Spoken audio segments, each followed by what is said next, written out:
मुलुंड येथील कालिदास क्रीडा संकुल या ठिकाणी आम्ही मुलुंडला ईशान्य मुंबईचे माजी खासदार श्री किरीटभाई सोमय्या, माजी खासदार श्री मनोजभाई कोटक, त्याचबरोबर या मुलुंड विधानसभेचे आमदार मिहीरबाई कोटेचा, स्थानिक नगरसेवक प्रकाश गंगाधरेजे, कमिटीचे अध्यक्ष साक्षी दळवीजी, दीपिका घागजी, आम्ही सर्वजण या ठिकाणी उपस्थित आहे. आणि आदरणीय किरीटभाई सोमय्या यांनी या ठिकाणी इतका मोठा भ्रष्टाचार जो कालिदास क्रीडा संकुल या भागामध्ये चालू आहे,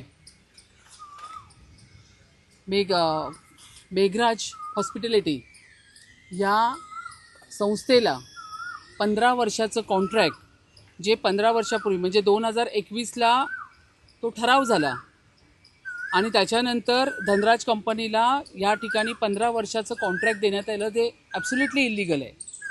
आणि हा ठराव या ठिकाणी तत्कालीन महापौर किशोरी पेडणेकर असताना तो ठराव जो पालिकेने केला होता तो फेटाळून या ठिकाणी त्यांच्या अखत्यारीमध्ये या ठिकाणी धनराज हॉस्पिटॅलिटी ह्यांना करार करण्यात आला. या जागेवरती मी पूर्ण संकुल फिरले.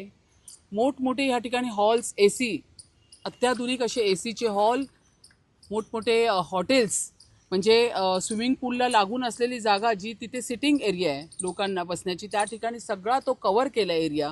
असा इतका मोठा हॉस्पिटल इल्लिगल या ठिकाणी उभारण्यात आलेलं आहे. 1 नाही 2 मजली हॉल या ठिकाणी ह्या मेघराज हॉस्पिटॅलिटी ह्यांना देण्यात आलेलं आहे. संपूर्ण सामान्य लोकांसाठी असलेली हे जे संकुल आहे या ठिकाणी सर्वसामान्य लोकांना, मग या ठिकाणी लग्नाचा हॉल असेल, रेस्टॉरंट असेल, मोकळे मैदान असेल, तथास्तू हॉल असेल, नाट्यमंदिर असेल, गार्डन आणि इतर खानपान सजावट सेवा पुरवणे, गेट टुगेदर असतील, लग्न, football, lawn tennis, cricket, swimming pool, या सगळ्या गोष्टी सर्वसामान्य जनतेसाठी असताना इतका मोठा घोटाळा तत्कालीन महापौर किशोरी पेडणेकर यांच्या काळात झालेला आहे. महानगरपालिकेचा ठराव फेटाळून या ठिकाणी मेघराज हॉस्पिटॅलिटी ह्यांच्याबरोबर या ठिकाणी करार केलेला आहे. या ठिकाणी असलेले बिल्डिंग फॅक्टरीचे अधिकारी असतील किंवा अंबीसाहेब असतील, ह्यांनी हे मान्य केलेलं आहे. बिल्डिंग फॅक्टरीचे जे अधिकारी आहेत सावंत, यांच्या पूर्ण अधिकारामध्ये इतका मोठा घोटाळा या ठिकाणी झालेला आहे.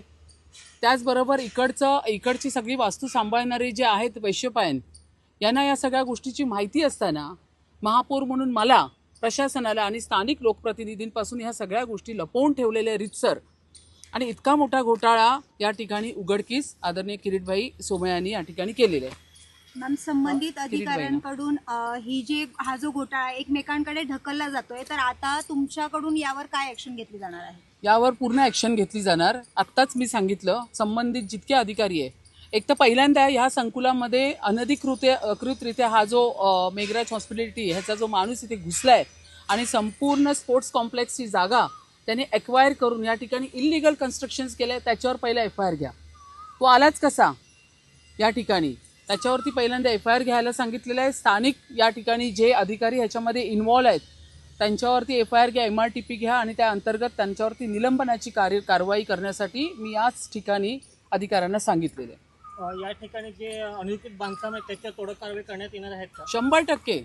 मी तर इतकं सांगितलं आहे की मी गेल्याबरोबर इथे वॉर्डमधून आदेश आला पाहिजे. मी सांगितलेलंच आहे की हे संपूर्ण इलिगल कन्स्ट्रक्शन आहे जे माझ्या पाठी तुम्हाला दिसतंय, हे सगळं तोडण्यात आलं पाहिजे. ह्याचे मी आदेश आत्ताच याच ठिकाणी संबंधित अधिकाऱ्यांना दिलेले आहेत. मी पाहायला गेलं की मुंबईमध्ये 10% पाणी कपात आहे, कसं पाहता आणि काय आव्हान करायला आपण? 10% पाणी कपात, आता अल नॅनो ह्याचा जो प्रभाव आपण पाहतोय ते पाहता पावसाळा असं सांगितलं गेलं आहे की उशीर आहे, त्यामुळे आपण मुंबईकरांना नम्रपणे आव्हान केलेलं आहे की पाणी जपून वापरा.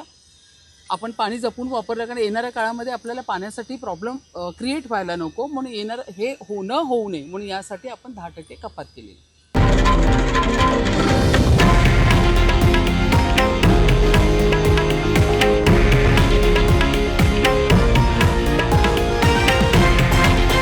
हे आहे देशातील नंबर 1 न्यूज नेटवर्क आणि आपण पाहत आहात TV9 मराठी, एकमेव.